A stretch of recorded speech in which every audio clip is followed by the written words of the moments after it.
In this video, I'm going to tell you all about the pros and cons of living in the city of Surrey. I have personally lived here for over 30 years and I've heard it all. The good, the bad, the ugly, the true, the untrue, basically anything you can think of. So I'm going to do my best to give you as much of an honest and unbiased opinion as possible from both the stats as well as my own experiences. And I'll get right into it in just a minute. What's going on, guys? My name's Alex Dunbar and I'm a local realtor who both lives and works out of Surrey, BC. If this is your first time on my channel, I make videos just like this one every single week talking about the BC and Canadian real estate market, as well as showcasing community tours of Surrey, Langley, and the rest of the lower mainland. So if that sounds like something that you'd be interested in seeing more of, I suggest you consider subscribing to my channel. But diving right into it, while there's a ton of positive things that I love about Surrey, there's also a lot of negative things. So let's start with that. Con number one is the high crime rate. You can't argue with the data. The crime rate in Surrey is higher than the national average. However, there are a few things that I want you to keep in mind and take everything with a bit of a grain of salt. So the majority of the crime in Surrey takes place in a few select neighborhoods. For the most part, it's pretty much all non-violent crime and petty theft. However, I'm sure you'll come across an article or two talking about a shooting. Now, while this does happen from time to time, what you have to understand is that it's primarily gang-related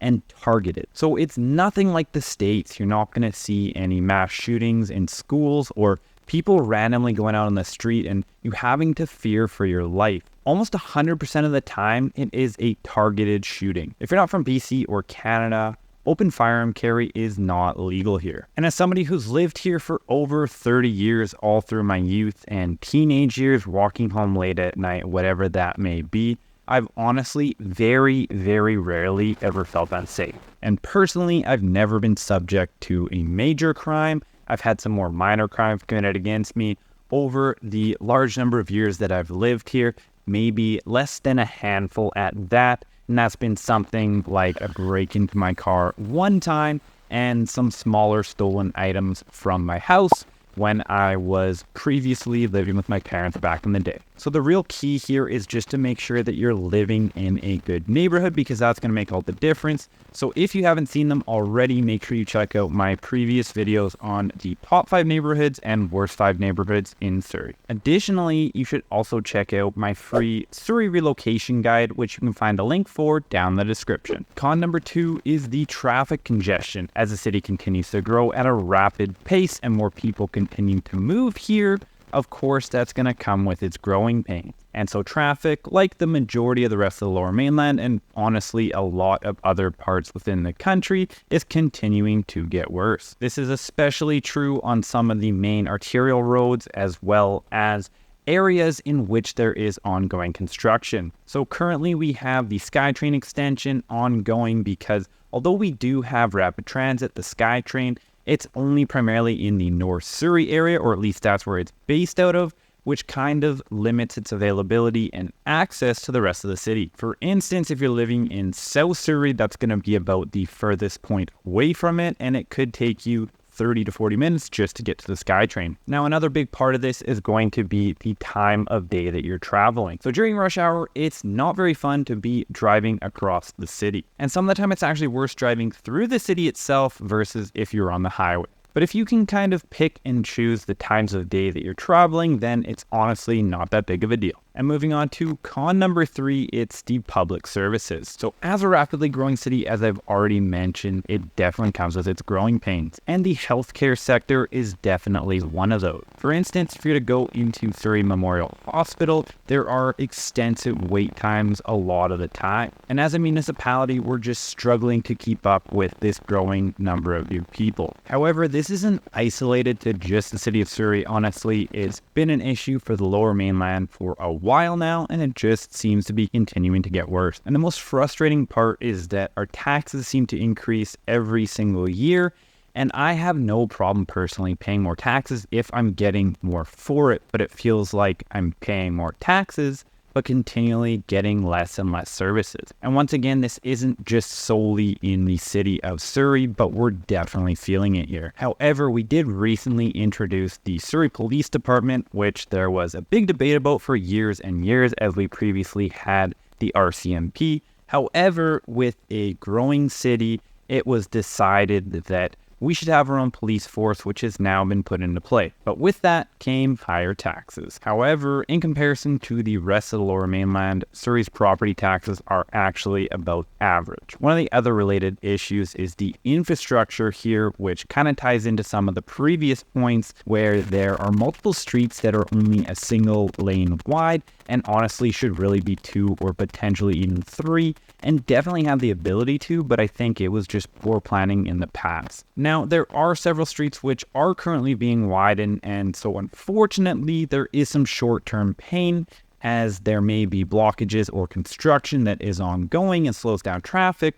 but I think it's going to be a major benefit in the long run. Moving on to con number 4, it's the nightlife. So in terms of nightlife in Surrey, it's pretty much non-existent. You're not going to find any nightclubs here. You will find bars that are open later and maybe open up a dance floor, but I wouldn't really consider that as nightlife, especially in comparison to cities like Vancouver, Montreal, or Toronto. Now, personally, that's not a big issue for me as I'm well past my clubbing years. However, back in the day when that was something that was a more regular occurrence, we would just head down to Vancouver. So if that is something that's important to you, it's not non-existent because you still have the ability to head down to Vancouver for the night. You can catch an Uber or get to the SkyTrain to get yourself down there. However, the SkyTrain does end at 1:30 in the morning. That's the last one that runs. So if you're having a later night out, you're gonna have to get yourself home through taxi or Uber. And then con number 5 is the cost of living. Now, this is primarily driven by housing costs, which are going to be some of the highest across the country. You're currently looking at probably anywhere from $450,000 to $500,000 to get into an entry-level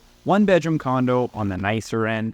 Getting into townhomes, you're probably looking in the $800,000 to $900,000 range, and then looking at the price points for an entry-level detached home, you're probably looking at least 1.3, 1.4 million, whereas the median and average price points are closer to 1.5 or 1.6. In terms of rent, it's quite expensive as well, and you're looking at around $2,000 for your average one-bedroom unit, around $2,400 for your average two-bed unit, and around $3,300 for your average three-bed unit. One of the other really expensive things here is the price of gas, and now this doesn't just apply to Surrey, but all of the Lower Mainland. So currently, you're usually looking at somewhere between $1.70 to $2 per liter. And that is the highest price of gas across the entire country. Now, in terms of groceries, those costs have only continued to risen due to inflation.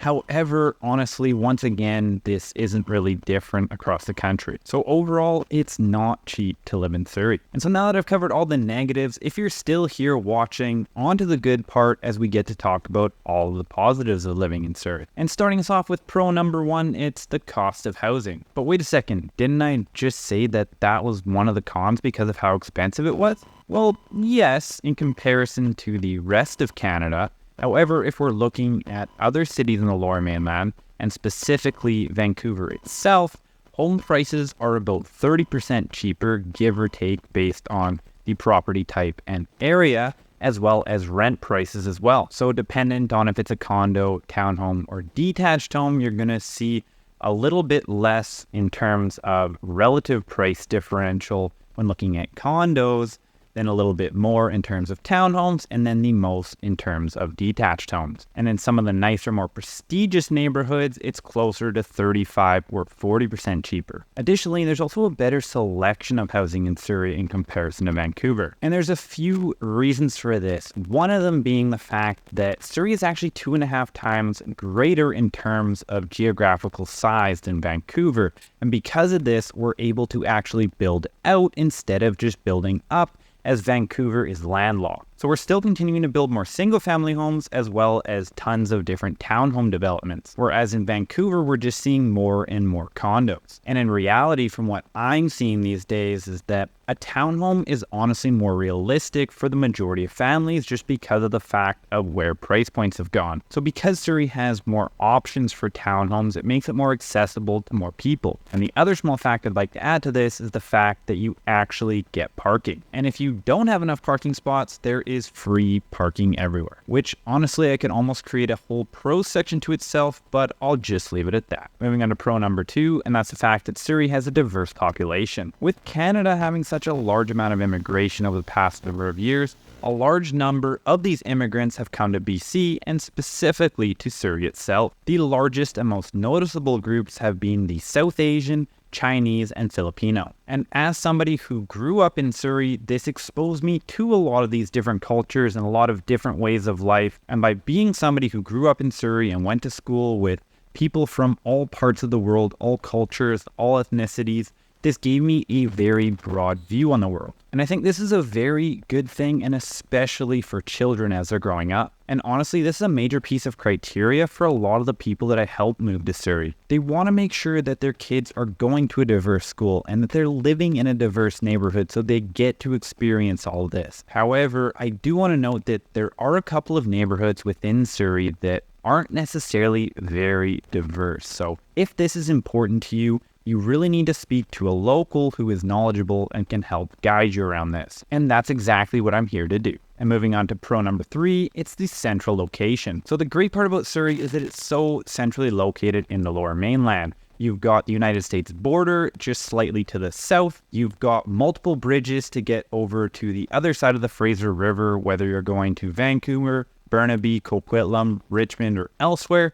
And then you've also got the Golden Ears Bridge, not much further if you're heading into Maple Ridge, Pitt Meadows, or Mission. And of course, I can't forget to mention that you've also got Highway 1 running straight through Surrey out into the Fraser Valley and further out if you're going to the Okanagan. So this means you're about 45 minutes to an hour to get to Vancouver, about an hour into Chilliwack, 30 to 45 minutes to get into Maple Ridge, and then 15 to 30 minutes to get to the US border. So the nice part about this is it gives you some flexibility if you are having to commute into work in Vancouver, for instance, or if you've got a part-time work from home job. And dependent on where you live in Surrey, if the SkyTrain's nearby, this is also going to be a major help.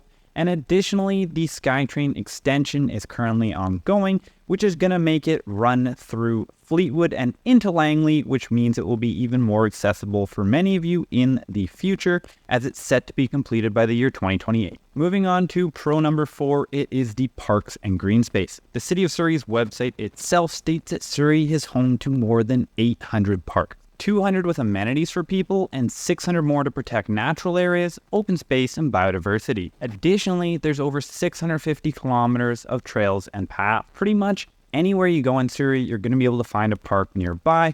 Even in some of the more developed and densified areas, the nice part about Surrey is that they really take care of their parks and they protect them. So whether you're looking to just go have a picnic or go for a stroll or find soccer fields, baseball fields, football fields, ice rinks, whatever that may be, you're going to be able to easily find this in Surrey. And this makes it really easy to just get out of the house at least once a day to go for a walk or a stroll or a bike ride and get some exercise without feeling like you're crammed in by a concrete jungle. And that's something that I really enjoy, as when I was younger, I spent a lot more time around the sports fields, and now it's just getting out, getting some fresh air, getting my steps in, going for a run. But it really doesn't matter what your age is, what your interests are, or anything else. There's going to be something for everyone. Moving on to pro number 5, it's the vibrant job market as well as the educational opportunities. So the local economy has continued to grow and is starting to become more of a hub outside of Vancouver. This means there's more opportunities for individuals to both live and work in the city. A few of the biggest sectors here are in healthcare, education, real estate, and tech. So there is a diverse and growing range of opportunities for anybody in those fields, as well as many others. And in terms of education, we actually have the largest school district here, which is SD36. Schools are divided into elementary and secondary, so K to 7 and then 8 to 12, and there is no middle school. You're also going to be able to find a handful of private schools if that's something you prefer. And something that I'm always asked about is, well, what are the best schools? However, unless you're looking for something specific and your children have some sort of specialization, whether that's in sports or music or something otherwise, honestly, it's not looking for the best schools, it's more so avoiding the worst. And in reality, the better schools are typically tied to the better neighborhoods, so focus on that first. And please, I beg you, don't get too caught up in the Fraser Institute rankings, take them with a grain of salt. I'm moving on to pro number 6, which is actually also going to be slightly a con. It's the weather. Now, the reason why I say this is because Surrey has some of the best weather in all of Canada, and that goes with the rest of the lower mainland. Now, Surrey does get less rain than some of the surrounding cities such as Vancouver, New West, and Maple Ridge. However, it does still get a pretty significant amount of rain. But that is what the lower mainland is known for. The majority of the year, you're going to have light rain or cloudiness. Your summers are pretty short, but they do get pretty hot, ranging between about 25 to 30 degrees Celsius. However, in more recent years, it seemed to get even hotter. But I think the major pro here in comparison to the rest of Canada is that you get very mild winters. So we rarely get snow here. Often it's only once or twice a year, and it doesn't stick around for very long. Oftentimes it may snow one day and be gone the next. And so that means that we don't get super cold winters. Generally, it's above freezing temperatures. It may go to freezing overnight, but throughout the day, it goes into the 5 to 10 degrees range. So the weather here may be a pro or a con to you. It really depends on what you're used to and where you're coming from. For instance, if you're coming from Alberta or Ontario, it's much more mild. However, if you're coming from somewhere like